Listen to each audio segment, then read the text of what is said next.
Hello and welcome to HCTV, the next episode of the Weekend Insider.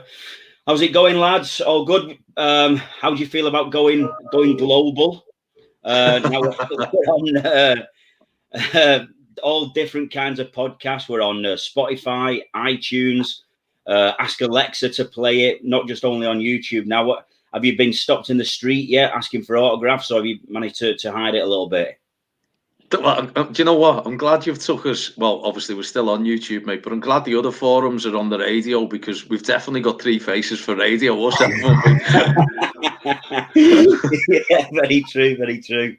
I've put the glasses on this week. It's, I want to look professional. I mean, Ian last week, he's picked more winners. This is the new me now. I've got to remain focused. I've got to be like Ian, and now he's took his glasses off. Oh, mate, I'll probably get losers this week then. Are they actual glasses or they just got clear glass in them? They do them Boeing guys. You have a bit of a look of Heston Blumenthal there, Dave. Is that how he say his name? That chef? That weird chef? I don't know him. I hope that's a good lookalike. It's not. No, he's the one who puts like gravy and desserts and stuff. And right. Bald. Well, I was going for the look of Totty, but I just look like a BTEC Totty. Yeah, very much so, mate. Yeah. Oh, you don't look like any Totty I've ever chased after, Dave. That's for sure. I was expecting the Borussia Mönchengladbach pajamas today, Dave. This is the best I could do, mate. Best I could do. It's continental. Yeah, good. Okay, so how's it going? Obviously, we did the our podcast last week. We'll go on to our tips and stuff in a second. How's it been this week? Have you had a bet this week? How about you, Dave? Loads of footy this week, mate.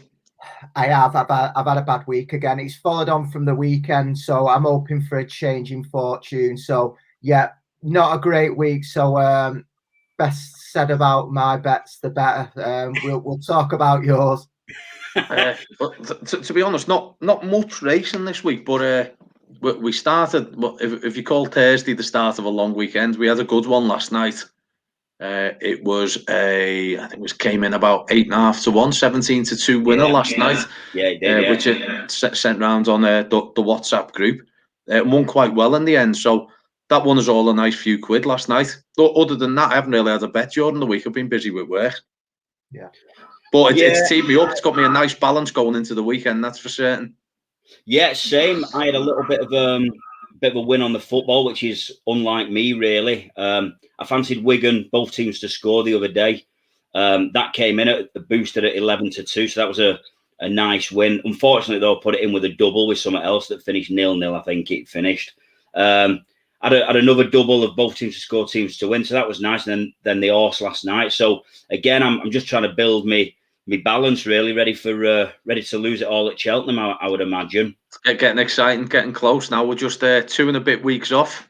Oh yeah, can't wait. Tell you what, boys, just on a side note, have you got barbers living in your house or something? Look at the state of me compared to you two. No, nothing to see here. Nothing to see. Lockdown barbers. No, have you not put your barbering on Instagram or anything like that? Yeah, that's the next episode, a barbering tutorial. I certainly I can do it. Whoever you've got coming around, get them to come and do me. So how's it going generally? All good, lads. Had a good week personally. Everything all right?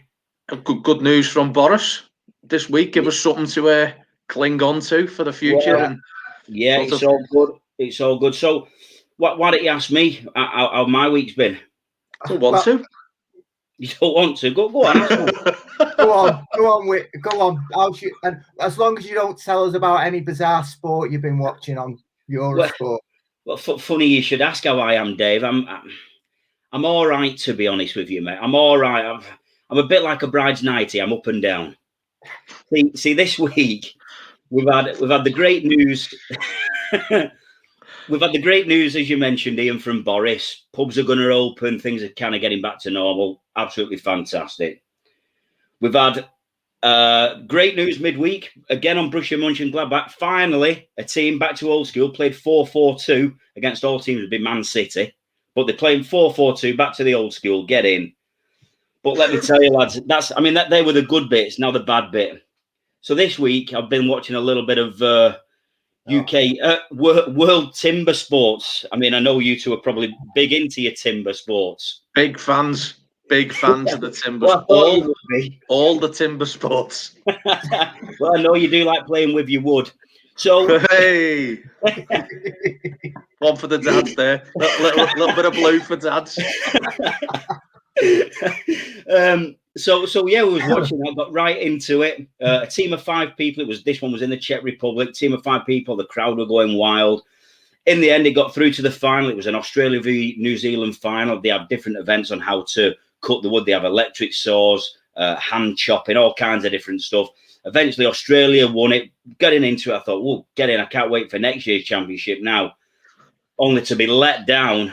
You know what's happened, don't you? I only realised I was watching a rerun of 2019 World Championships. I was absolutely fuming. I mean, as you will very well know, 2019 was an absolutely brilliant year in timber World Championships. People look back on it with fondness, Chris. Well, they do. So to be fair, right, if I'd have known that, I would have borrowed you my DVD. Well, that's very good. Mate, honest to God, it was a golden year. Timber tossing that year, unbelievable. Well, that's when they did the old chopper move, wasn't it? Yeah, that's when it became famous, mate, Dave. The old chopper move, yeah. So wasn't that the year that fella from Germany got done for drug use and use of an electric saw? Well, he was swinging his wood around, wasn't he? Helicoptering his wood. Anyway, oh my God. Let's move on from the Timber World Championships. Anyway, last week's tips. Dave, should I start with you? Just for listeners on the podcast, Dave has turned his face around and is no longer facing the camera.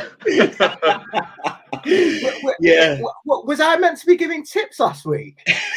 Yeah, something like that. I think the idea of the show went a bit out the window, didn't it? I'll go briefly because we're best listening to Ian on the tips for last week. I mean, I think mine was summed up with that treble when I said Burnley versus West Brom was the dodgy game. And I said, I'm just going to go for Burnley because I think they'll have a bit more about them to turn them over to beat West Brom. Now, Burnley played for more than an hour against 10 men, and West Brom still should have beat them about 3 or 4-0. It ended 0-0, but they were never gonna win. Burnley, they were awful.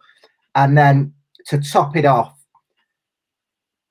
Swansea have been in flying form. They went away and got beat a horrendously bad Huddersfield side 4-1. So I have Swansea in the week on one of the Sky Bet boosts at 5-1. Swansea, City, and Brentford. It was paid 5-1 in the boost.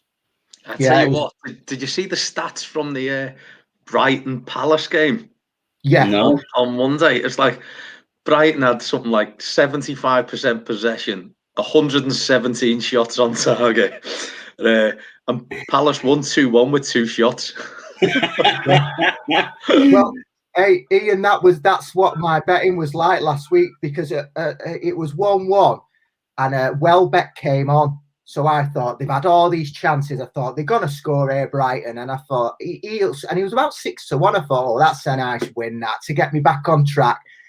Anyway, Benteke come on for Palace. And I thought, that'd be funny now after all these attempts. He scored 89th minute, Benteke. And he does that celebration that winds me up. Oh, he's one of those players, isn't he, that will go months without scoring and then score a worldie from nothing. It's a great goal, really. Yeah, it is, and it's always the case when you ain't got a bet on it, he'll score. You back him every single week, like Morelos, Dave, who we always back. Then when you don't back it because you've spent that much money on him, guarantee Morelos first to score. Always. Did he score? Was it last night? Night before for Rangers? They had a good win again, didn't they? It was last night, Ian. I had him in a treble. I had Morelos, Aubameyang and Insigne treble. I think it's about 11-1.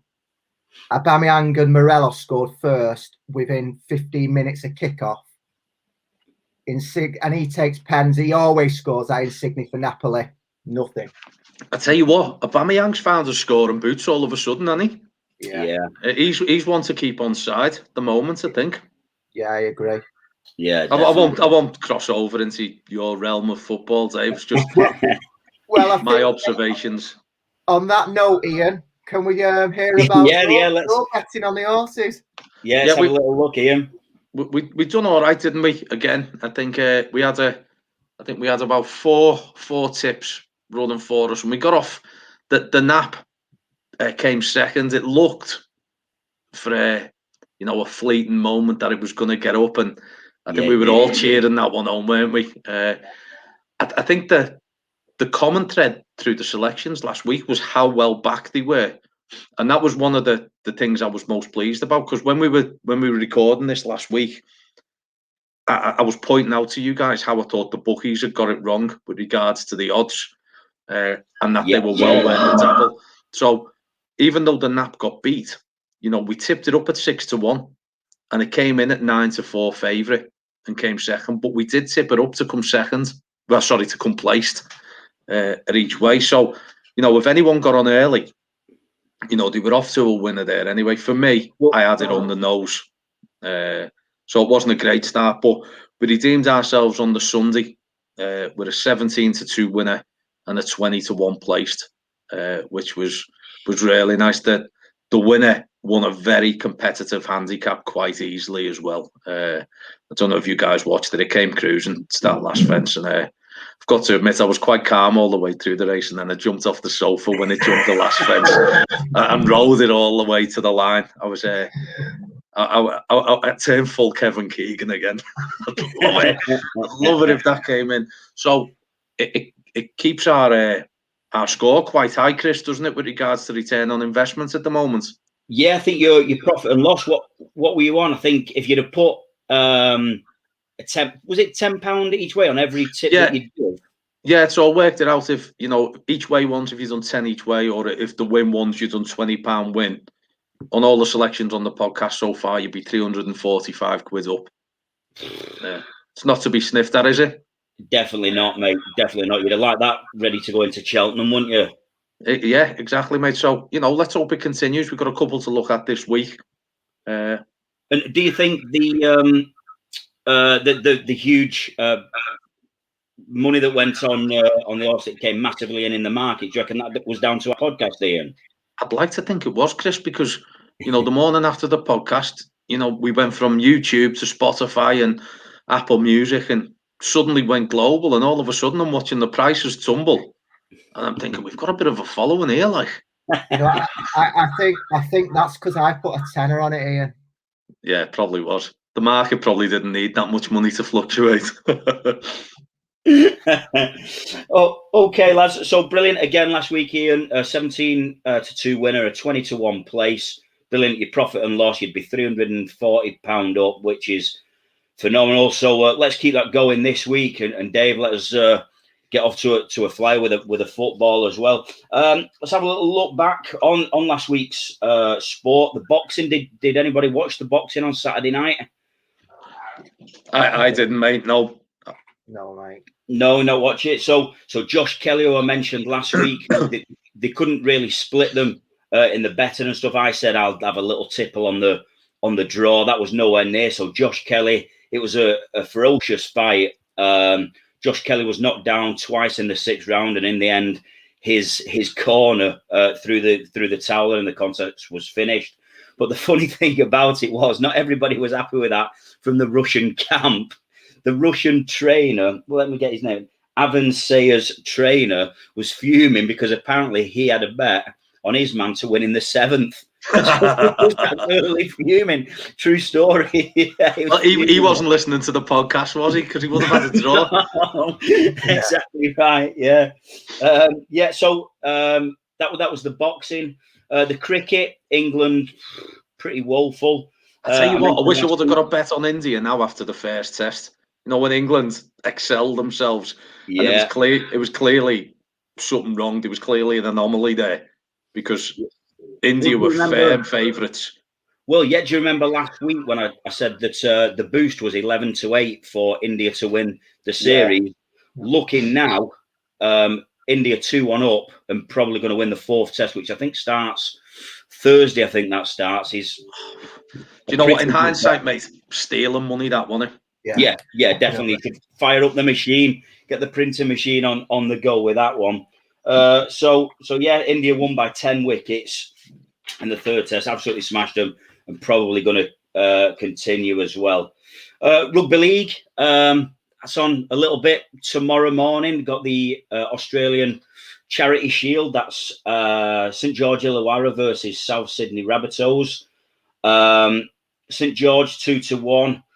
South Sydney Rabbitohs favourites at 2-5, and the handicap with St George starting with a +8 start, probably about 10-11. If you shop around, you might get even money or a little bit more. Chris, the Rabbitohs, did they play St Helens last year in the World Cup final or whatever it was? Yeah, that's right. And for UK fans, Greg Inglis, who's now signed for Warrington, the last team he played for was South Sydney Rabbitohs as well. Do you know what? I went to Saints last year and watched that game.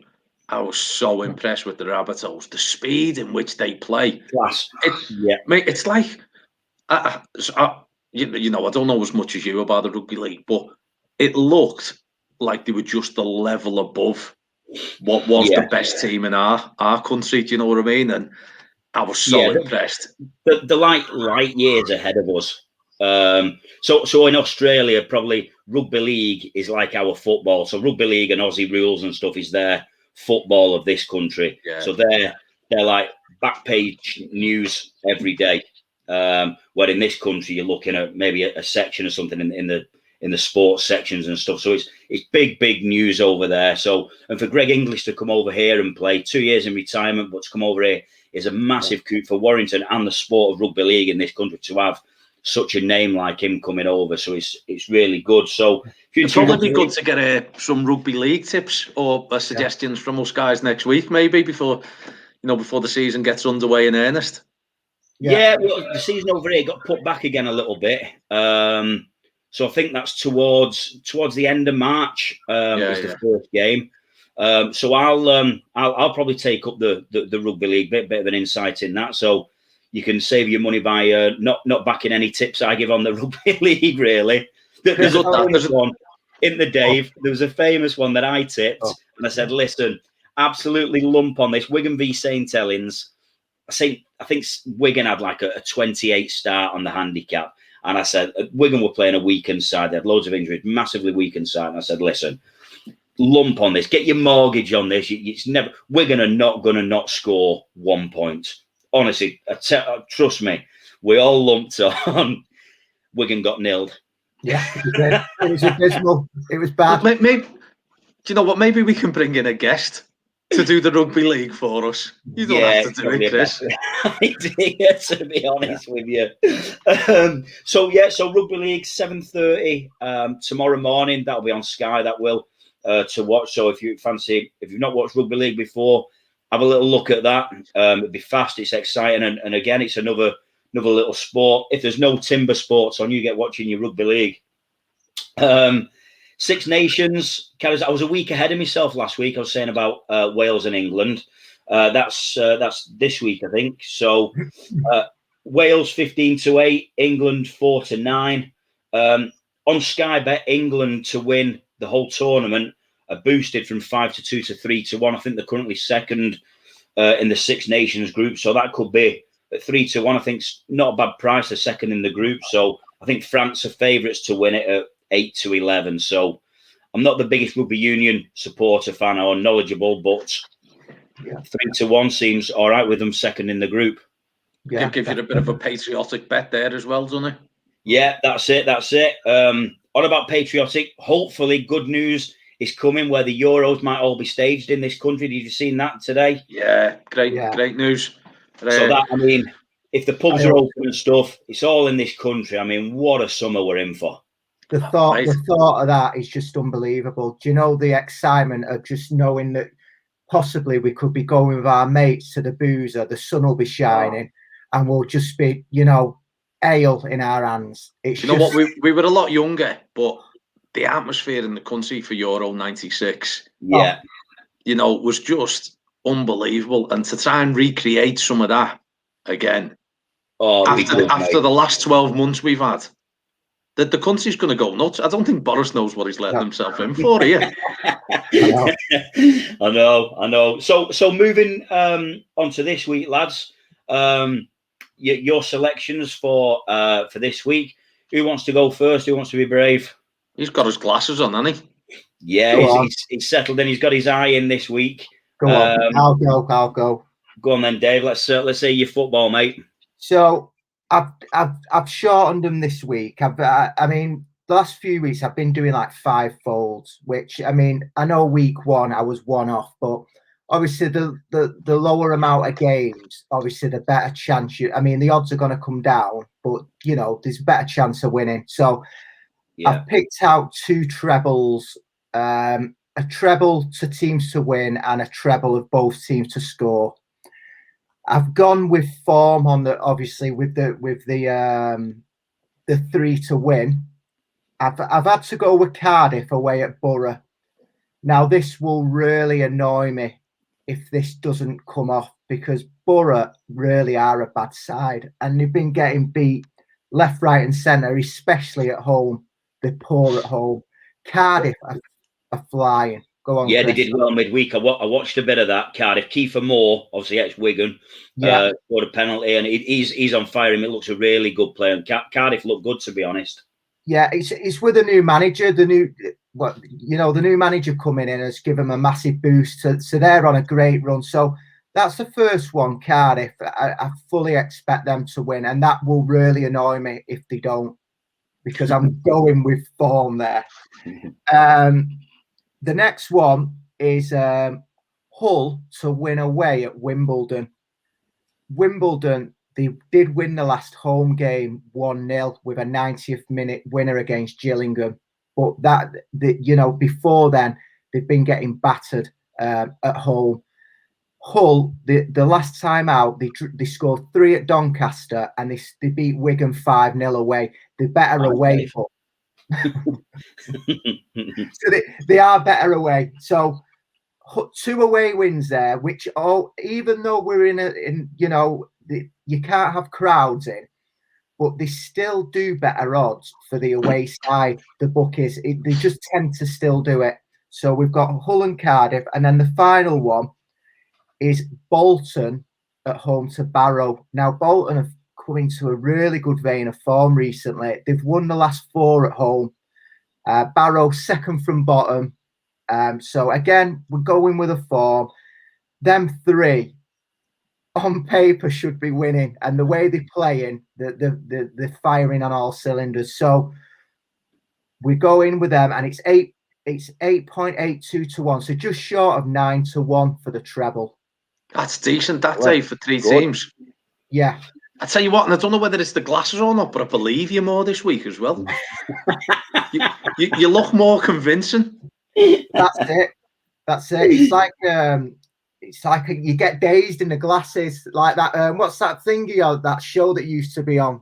What? Look around the eyes. Look around the eyes. You're under. I'm glad you got that, Ian. That was going to be awkward then, because I couldn't think of it. Well, no, I don't think Chris has got time to edit either today, so that would have stayed in. No, yeah, it would have been awkward. I've put tumbleweed over it. You've saved me there, mate, big time. Anyway, no, that's a good one, that, Dave. Just short of 9 to 1. I'll definitely be having a little do of that. Just give us a quick recap on those teams again, Dave. Yeah, so we've got Cardiff, Hull, and Bolton. They're all Saturday kickoffs, are they, Dave? They are, yeah. You'll be glad to hear all 3 o'clock Saturday. Nice, mate. Good. Right. What's your both teams to score, mate? It's just a treble again. So we've got, I'll go through these quickly. We've got Crewe and Sunderland. Sunderland score all the time, especially away. Crewe have scored in the last 10 at home. So that's the first one. MK Dons against Oxford is the second one. MK Dons have been involved with 11 goals in the last 2 games. Oxford score as well. So there's commentator's curse there, innit? Yeah. Yeah. Well, come on. Let's go with it. Let's go. I'm currently lumping on 0-0. I'm going for it here. 11 goals in the last 2 games. I'll repeat that. So if that's 0-0 again, I'll be looking into that. I won't be happy if that don't come in. My last one. Where do you reckon the last one is? Wigan. It's not Germany, is it, mate? By any chance? Oh, Germany. Of course, it's is Germany. Is it like Leipzig? It is, and right, it is. And guess the other side. Freiburg. No.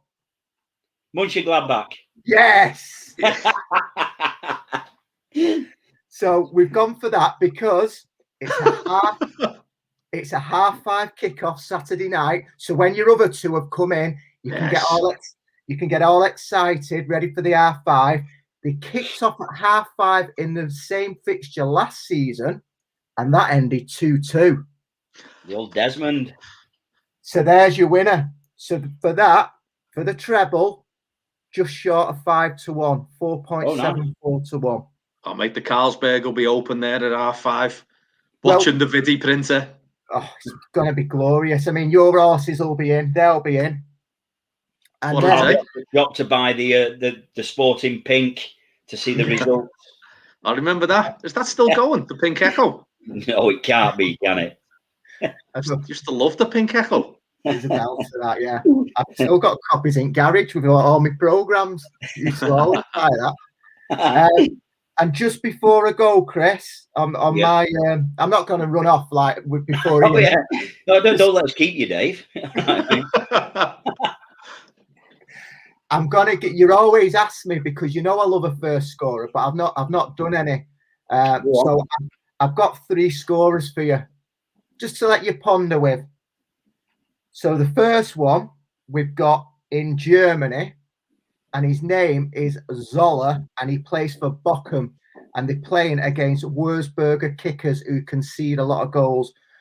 Zoller hasn't scored for a couple of games. Who are they playing against? Wurzburger kickers. This could be all made up, as far as I know. They drew 3-3. Sorry, they won 3-2 last week against Hamburg, and who were top of the league. So they can actually score goals, but they do concede a lot.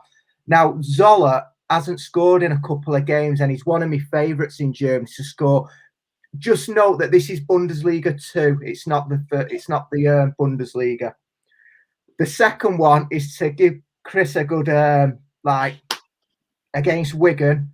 Clark Harris, another one of my favourites, Peterborough. We've got him to score. And then my final one in the old treble is Owen Doyle for Bolton against Barrow. Now, if you want to back the treble first scorers, you can get 88 to 1. Oof. Do you know what? Might be worth putting them in a Trixie or something like that. Yeah, I was going to mention that. Yeah. Or if you want to do any time, 7.5 to 1. Well, that's all right. So we've got Zoller if you can find him on your betting. You've got Clark Harris and you've got Owen Doyle. They're your scorers. Let's get some money in. Lovely. I like that 7.5 to 1 anytime. Aye. That's good. That, and I think the way forward would be a small win on the 88 to 1, and then like you say, maybe a Trixie or something like that. Yeah, I think a Trixie on them. You know, you've got the cushion then if one doesn't. Yeah, it's good that. Nice, Dave. So a 9 to 1 on Cardiff, Hull, and Bolton to win. About a 5 to 1 on your both teams to score, and then your first goal scorers pay 88 to 1. All as a treble, roughly 7.5 to 1 at any time. So good, mate. I really like them. They're good, and I think you're right with minimising the selections of the ones that you really fancy, trying to go for the bigger odds. I think that could be the way forward, and I look forward to enjoying my winnings next week. Fingers crossed this week, mate. I was a bit gutted last week with his selection, so yeah, I'm hoping to get back this week.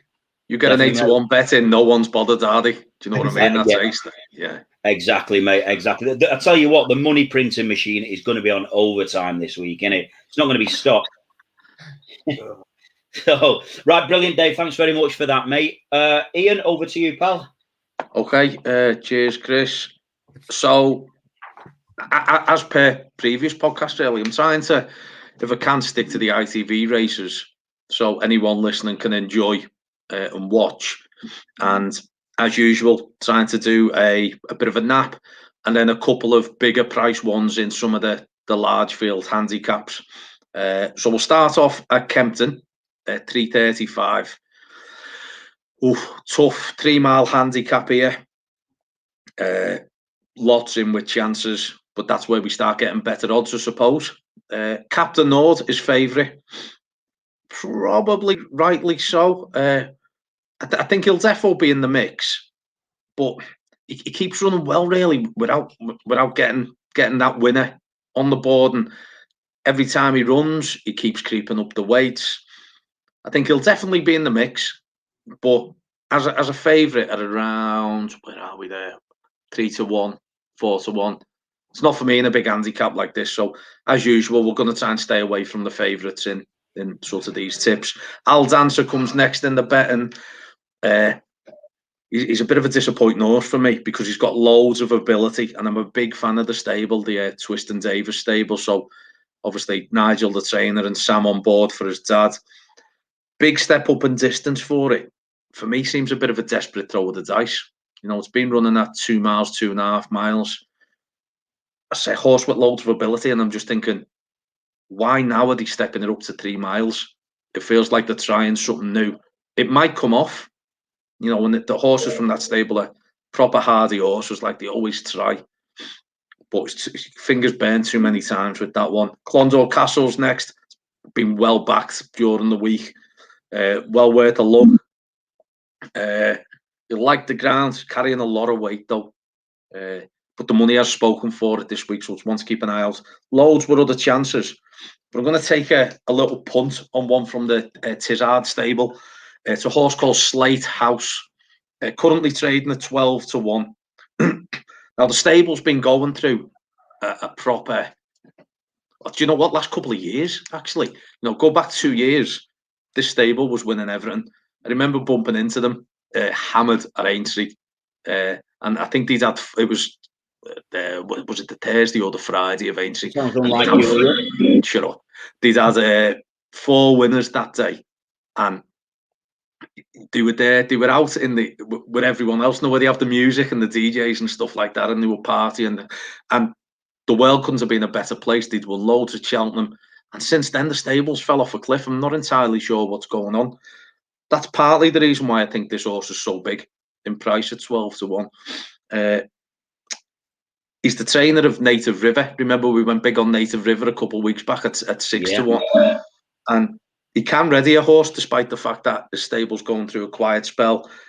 He had a much better run last time.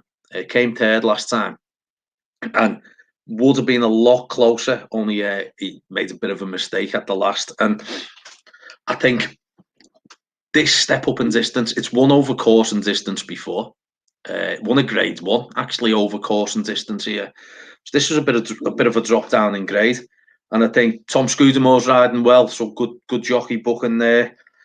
He's coming to form nicely. Do you know what? He's running off a great handicap mark as well. For me, this is a really good bet at 12-1.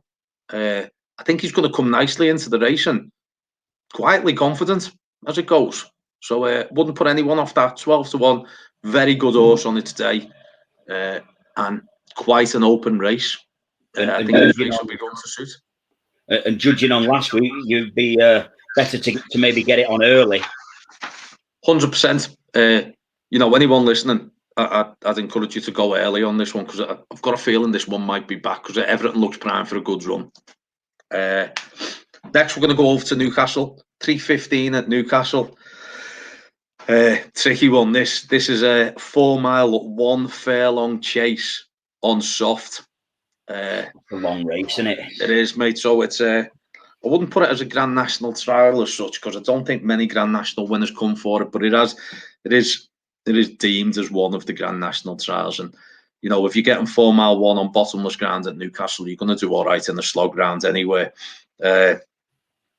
First of all, there's 12 runners in this. You can almost with certainty rule out the bottom 4. They're what we call out of the handicap. So they're racing off weights higher than they would be carrying or should be carrying. So chances of them coming in, they'd have to massively improve. So it's something to look out for. That maybe we'll explain it on another podcast. But you know, you're suddenly cutting a field of 12 down to 8 runners when you're analysing the race, which is, you know, you're getting rid of 25% of the horses there. Sam's Adventure's the favourite. Won on heavy ground at Haydock in December, unseated next time. Stable's not in great form, but I can see why it's favourite. You know, Haydock's a slog as well. You know, you only have to look at some of the finishes that you've seen last week. There was a Grand National title at Haydock last week, and you know they were almost walking across the line in the end. So this fella's proven on heavy ground, and I can see why it'll run a good race. Cross Park is next in the betting. It's come second in its last 4 runs. Where do you reckon it's going to finish this week? Every time it's coming second, it's running good races, so it's going up in the weights every time. So it's a little bit unfair on the horse, really. It won this race in 2019, so it's proven over course and distance. It's now £15 higher in the handicap. You're going to have to, you're taking a chance on that one. Yeah. Keeping it out of the top 3 or 4 is going to be difficult, though. You know, but again, odds, it's probably 4 or 5 to 1 as we currently speak. So you're not getting much back for your each way bet on that. Yeah. Big River in this is one of my cliff horses. And I don't know why. It's not that talented. I've followed it from early in its career and probably will follow it over a cliff in the end. But for the purposes of this, I'm letting me head rule me heart. You know, but we've got to steer clear of it. It might run into a place. If it wins, I'll be devastated and you'll be playing this back to me forever because I've literally backed it every time it runs. That's me. Thanks for that, Dave. We are going to take a punt on a horse called the Dutchman. Currently trading at 8 to 1. I think the track will suit. It'll bowl along. Dutch. As long as you're not talking like Steve McLaren when he went there. You know, it'll bowl along in front. If it gets into a nice rhythm over its fences here at Newcastle, which horses can do, which is quite important, I think it'll really love this test.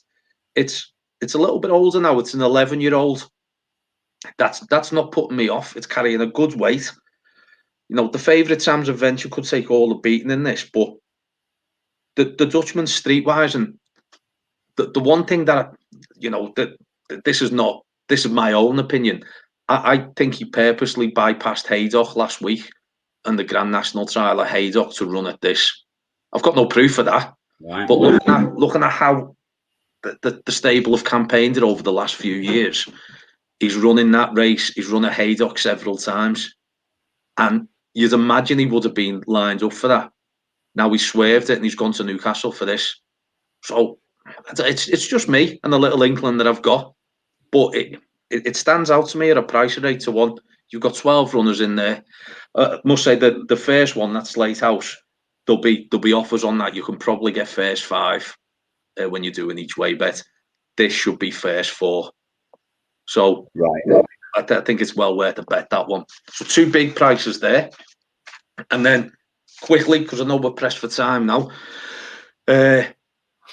I'm moving over. There's a good all-weather meeting at Lingfield on Saturday. We've got a couple of good races. We've got a listed sprint and we've got the Winter Derby. And there's 2 solid horses running in this, and I'm going to put them together in a double. The double pays 5 to 1. So in the 205 at Lingfield, there's a horse called Mossgill. It's currently favourite at 5 to 4. It goes well fresh. It hasn't won for a while, but it does go well fresh. It's been running in top class handicaps. It's never ran on the all-weather surface before, but it's bred to do so. So if you look at its breeding, you know, both at Sire and at Stam have both won on the all-weather, so that shouldn't be a problem. I think it's going to be run at a fast pace. I think it'll get a lovely little toe into the race, and I can just see it being better than these. So I think. And then the second one is the 240 at Lingfield, which is the all-weather winter derby. That's over 1 mile too. It's a bit trickier, this race. You've got Johnny Drama in there, which is highest rated, but I think he wants a little bit further. There's not much at all between a horse called Felix and Forrester Dean. They ran against each other on the last run. I think there was only about a neck separating them. They're going to be there at the finish. I think Holly Doyle's on Felix. Forrester Dean is one of the Gosden horses, so always dangerous in these type of races. But there's a youngster in the race called Father of Jazz. If you've watched, it's kept improving. It's only had 4 runs in its lifetime. It's won its last 3. Last time, it looked like it had bags of ability, and it just could improve to just be better than these. It travelled so smoothly into its race, but one of the things I was most impressive about was when the jockey said go, it went. And to travel that smoothly and then quicken up for such a young horse. And I looked at the times of the race as well, and the times were pretty much identical to the other horses, so Felix and Forrester Dean, the race that running. The time was pretty identical. So with improvement to come from Father of Jazz, I think that at 7-4, coupled with the 5-4 from Mossgill, 5-1 double, I think that's a great bet. They're a real good insight there, Ian. And I'm more gutted about myself, mate, that I don't have any jokes for any of the horses. To be honest, Chris, right, I talked really quickly then. So every time I mentioned a horse's name, I moved on dead quick to the next thing I was going to say. And I was looking at you out of the corner of my eye, thinking he wants to get in here. He wants to get in. I didn't give you a chance. I know. I was fuming. I was thinking of something, but you were moving on too quick, and I was like, oh, my brain was going overtime. I didn't know where you were going to go. I thought Father of Jazz would have sparked some, but I was waiting on Dutchman, mate. What did you say? I was waiting on Dutchman, mate. I thought there was something coming there. No, my mind was all clogged up. It's too early. It's too early in the morning for. Oh God. So there we go. There's your horse racing for this weekend.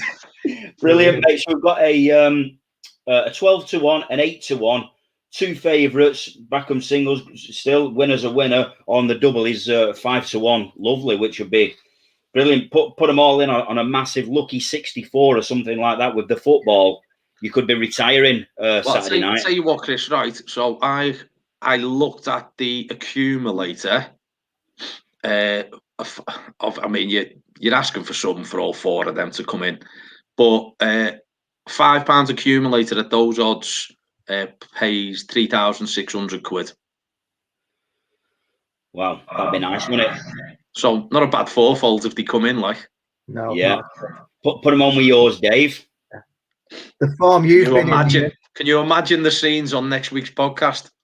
Oh, would there be a podcast? No, they wouldn't. Pubs might be opening early.